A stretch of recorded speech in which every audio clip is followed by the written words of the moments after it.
Hello hi friends, welcome back to our channel. Friends అందరూ ఎలా ఉన్నారు ఫ్రెండ్స్? బాగున్నారా? నేనైతే చాలా బాగున్నాను. మీరు కూడా బాగుండాలని కోరుకుంటున్నాను ఫ్రెండ్స్ ఈరోజు వచ్చేసి మ్యాటర్ ఏంటంటే ఫ్రెండ్స్, ఈ మామిడి చెట్లు ఉన్నాయి కదా, ఈ మామిడి చెట్లు కటింగ్ చేయించిండ్రు. కటింగ్ రాంగ్ పొజిషన్లో చేయించారు ఫ్రెండ్స్. ఏ విధంగా రాంగ్ పొజిషన్లో చేయించారు అన్నది ఈ వీడియోలో ఉంటుంది ఫ్రెండ్స్. వీడియో మాత్రం చివరి వరకు చూడండి ఫ్రెండ్స్, మీకు అర్థమవుతుంది. అదేవిధంగా లైక్ అండ్ షేర్ మాత్రం తప్పకుండా చేసుకోండి ఫ్రెండ్స్. ఇక చూడండి, ఇవి వచ్చేసి ఒక 12 సంవత్సరాల చెట్లు ఫ్రెండ్స్. వీళ్ళు కటింగ్ చేయించిండ్రు కానీ రాంగ్ పొజిషన్లో చేయించిండ్రు. తెలవనోళ్ళతో చేయించిండ్రు కటింగ్. వాళ్ళు ఎట్లా చేసిండ్రు అంటే చూడండి, ఇక చూడండి, ఇక ఇది ఈ విధంగా రారాదు ఫ్రెండ్స్, ఈ విధంగా కొయ్యరాదు. దీన్ని వీళ్ళు గొడ్డన్లతో నరికిండ్రు. దీన్ని ఇట్లా చేయడం వల్ల ఏమవుతుందంటే వర్షం పడ్డప్పుడు నీరు మొత్తం ఇందులో జమ అయ్యి దీంట్లో పురుగు కొరకే అవకాశం. ఇక ఆల్రెడీ పురుగు జ్వరం చూడండి ఫ్రెండ్స్, పురుగు ఆడుతుంది లోపల, చిన్నగా పెయిన్ లాగా ఉంది. అది ఇందులో ఏమవుతుందంటే వర్షం పడి మొత్తం పురుగు జమ అవుతుంది అన్నట్ల. పురుగు జమ ఏమవుతుంది, చెట్టు మొత్తం కొరికేస్తుంది ఫ్రెండ్. చెట్టు కొరికేయడం వల్ల ఈ రెమ్మ మొత్తం, ఈ మండ ఉంది కదా, ఈ మండ మొత్తం ఎండిపోయే అవకాశం ఎక్కువ ఉంటుంది ఫ్రెండ్స్. అందుకే చెప్తున్నా, ఈ చెట్టు కోసేటప్పుడు ఎవరైనా కోపించుకునేటప్పుడు ఈ విధంగా కోపించుకోకండి.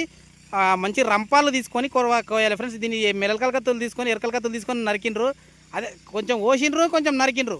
బట్ ఈ రెమ్మలు ఇడిచిపడేసిండ్రు. ఇట్లా ఇరవరాదు ఫ్రెండ్స్, ముందే చెప్తున్నా, ఇట్లా ఇరవరాదు. మామిడి చెట్లలో ఇట్లా ఇరిస్తే చెట్టు అయితే ఖరాబ్ అవుతుంది. ఇది ఒక్కటే చెట్టు కాదు, తోట మొత్తం అలాగే చేసిండ్రు కదా. చూడండి ఇక్కడ, ఇగో ఈ సగం గుడ్డలతో నరికి పడేసిండ్రు ఫ్రెండ్స్. సగం నరికిండ్రు, ఇరగొట్టిండ్రు. ఇక చూడండి, ఇక్కడ ఈ విధంగా చేయరాదు, ఇది చాలా రాంగ్. చూడండి, ఇక చూడండి ఫ్రెండ్స్, ఈ విధంగా చెయ్యొద్దు. అన్ని ఎరువులు కూడా బాగా వేసుకోండి ఫ్రెండ్స్. ఎరువు వేసిండు, అంత వేసిండు, కానీ చెట్ల కటింగ్ ఒకటి రాంగ్ పొజిషన్లో చేయించిండు. చెట్లు కట్ చేయడానికి కూడా రంపాలు ఉంటాయి ఫ్రెండ్స్. రంపాలు చిన్న కత్తెరలు ఉంటాయి, వాటితో మాత్రమే కట్ చేయాలి. ఇలా ఎలా పడితే అలా కట్ చేస్తే చెట్టు అనేది చాలా ఖరాబ్ అవుతుంది. ఇది నాకెట్లా తెలిసిందంటే, నేను చెట్ల కింద ఎరువేసిండు ఆయన. నా దగ్గర టిల్లర్ ఉంది, చెట్ల కింద కొడదుదా అని చెప్తే వచ్చేసిన. నేను ఇక్కడ వచ్చిన, ఇది మా ఊరు పక్కన ఒక 3 కిలోమీటర్ల దూరంలో ఉంటుంది. కానీ నన్ను చెట్లు కట్ చేయడానికి నన్ను మాత్రం అడగలేడు. అంటే నేను కట్ చేయను అని అనుకున్నానంట. ఎక్కడెక్కడో యూట్యూబ్లో వీడియో అప్లోడ్ చేస్తే ఎక్కడెక్కడికి నుంచే ఫోన్ చేస్తుండ్రు, కానీ ఈ పక్కనున్న 3 కిలోమీటర్లు ఆయనకు తెలియదంట ఫ్రెండ్స్. ఏం చేయాలి చెప్పు?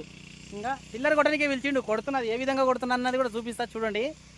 కానీ చెట్లు మాత్రం రాంగ్ కటింగ్ చేయించిండు. అన్నాడు అడిగైనా, మరి దీనికి సొల్యూషన్ ఏంటంటే, నేను చెప్పిన ఏం లేదు, ఇప్పుడు ఇలా కట్ చేసిండు కదా, దీన్నే మళ్ళీ రంపంతో నీకు ఇట్లా కట్ చేసి ఇస్తా అని చెప్పిన ఆయనకు. సరే మరి ఎప్పుడు కట్ చేస్తా అంటే రేపు కట్ చేస్తా అని చెప్పిన. ఇప్పుడు ప్రస్తుతానికి అయితే టిల్లర్ కొడుతున్నాం చూడండి ఫ్రెండ్స్. అక్కడ నడుస్తుంది, చెట్ల కింద బుడగించుకుంటున్నాము. ఎరువు వేసిండు, అంత వేసిండు, బాగా వేసిండు. పెండ కూడా బాగా వేసిండు, మన పశువుల పేడ వేసిండు. మొత్తము చెట్టుకు వచ్చేసి 4 గంపలు వేసిండంట. టిల్లర్ కొడుతున్నాం, మొత్తం భూమిలో కలిసిపోయి ఏర్లు దిగి అప్పటికల్లా వర్షాకాలం పోయేటికల్లా కోలు వస్తుంది. కోలు వచ్చి ఆ కోల్లో మళ్ళీ పూత వస్తుంది ఫ్రెండ్స్. తొందరగా కాత వస్తుంది ఫ్రెండ్స్ ఇట్లా చేసుకుంటే. కానీ కటింగ్ ఒకటే రాంగ్ చేపించిండు. టిల్లర్ కూడా ఏ విధంగా మన్నులో కలుపుతుంది అన్నది చూపిస్తాను చూడండి ఫ్రెండ్స్. కానీ కటింగ్ చేసుకునేటప్పుడు మాత్రము తెలియని వాళ్ళతో చేపించుకోకండి మీరు. కటింగ్ తెలిసిన వాళ్ళతో చేపించుకోండి. మేము కటింగ్ చేస్తాం ఆల్రెడీ. కావాలంటే ఇంకా కింద వీడియోలు ఉన్నాయి, కటింగ్ చేసిన వీడియోలు ఉన్నాయి. ఆ వీడియోలు చూడండి, మీకు అర్థమవుతుంది. మాది వచ్చేసి కోడంగల్ ఫ్రెండ్స్. మేము ఎటు సరౌండ్ ఒక 100 కిలోమీటర్ల వరకు ఎక్కడ బేకైతే వస్తాము కటింగ్ చేయడానికే. నా నంబర్ కింద డిస్క్రిప్షన్లో ఇస్తా. ఇంతకుముందు వీడియోలలో కూడా ఒక 4 వీడియోలు ఉన్నాయి. కటింగ్ ఒక్కొక్క వీడియో ఒక్కొక్క చెట్టు ఒక్కొక్క మోడల్ కట్ చేసినాము.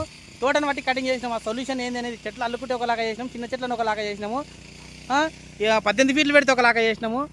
అవన్నీ వీడియోలు తీసినా. ఒకసారి ఆ వీడియోలు కూడా నా బయోలో పోయి వీడియోలు చూడండి ఫ్రెండ్స్, మీకు అర్థమవుతుంది. నాకు తెలియదంట మేము కట్ చేసే సంగతి. ఎవరు చెప్పాలి చెప్పు? 3 కిలోమీటర్ల దూరం ఉండి కూడా ఆయనకు తెలియదంటే ఇక నేనేం చేస్తా? మళ్ళీ ఇప్పుడు చెప్పిండు, మరి అది మళ్ళీ ఎప్పుడు కట్ చేస్తామంటే కట్ చేసి ఇస్తుంది, నువ్వేం టెన్షన్ పడకు, ఒక రోజు అయితే కట్ చేస్తా అని చెప్పిన. ఈ చెట్లు వచ్చేసి 200 చెట్లు ఉన్నాయి ఫ్రెండ్స్. 200 చెట్లకు ఎరువు కొట్టుకున్నాడు, బాగానే కొట్టుకున్నాడు, అంతా బాగానే మెయింటెనెన్స్ బాగానే చేసిండు. కానీ చెట్లు కట్ చేసుకో ఒకటి రాంగ్ పొజిషన్లో కట్ చేసిన. వాళ్ళ ఊరోళ్ళతోటే కట్ చేయించిందంట. కానీ ఏమంటే వాళ్ళకి తెలియక కట్ చేసిండ్రు అట్లా.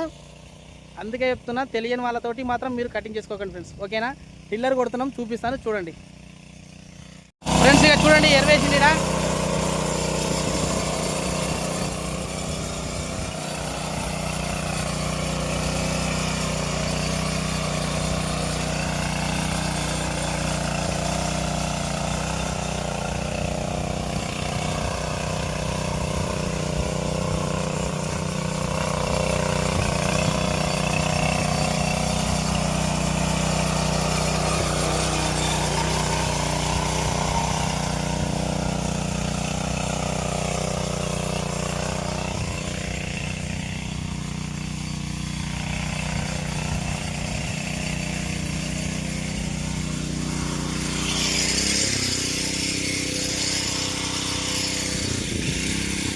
చూసిండ్రు కదా ఎరువులు వేసుకున్న తర్వాత ఏ విధంగా బుడయిస్తున్నామో ఈ విధంగా బుడయించుకోవాలి ఫ్రెండ్స్. ఎరువు వేసుకున్న తర్వాత 100% బుజయించుకోవాలి. ఇట్లా బుడయించుకోవడం వల్ల ఏమవుతుందంటే ఆ ఎరువు ఉంటుంది కదా, మీను ఎరువు అంతా మొత్తం మట్టిలో కలిసిపోతుంది. సన్న ఏరు దిగి ఆ సన్న ఏరు అనేది ఆ ఎరువుని గుంజుకుంటుంది ఫ్రెండ్స్. ఎరువు గుంజుకొని తొందరగా మనకు ఈ కోల్ అనేది తొందరగా వస్తుంది. తొందరగా కోల్ వచ్చేప్పటికి ఖాతా కూడా చాలా తొందరగా వస్తుంది ఫ్రెండ్స్. అందుకే ఇప్పుడు ఏం చేయాలనుకున్నాను కూడా జూన్, జూలై, ఆగస్టు వరకు చేసుకోవాలి ఫ్రెండ్స్. ఖచ్చితంగా ఆగస్టు వరకు ఈ మామిడి తోటలో ఏం పని ఉన్నా చేసుకోవాలి. కటింగ్ చేసుకోం కానీ, ఈ టిల్లర్ కొట్టకం కానీ, ఎరువులు వేసుకోం కానీ ఆగస్టు వరకు ఖచ్చితంగా చేసుకోవాలి ఫ్రెండ్స్. కానీ కటింగ్ ఒకటే రాంగ్ చేపించింది. చెట్టు కూడా చూడండి ఎట్లా చేసిన, మొత్తం కొంగల వరకు ఎట్లా మొత్తం గొడవలతో నరికిండ్రు. అట్లా నరకకండి ఫ్రెండ్స్, దయచేసి చెప్తున్నాను కూడా. మీకు కటింగ్ చేయాలనుకుంటే కూడా మేము చేస్తాము. నా నంబర్ కింద డిస్క్రిప్షన్లో ఇస్తా, కాల్ చేయండి ఫ్రెండ్స్. ఓకేనా? Thank you.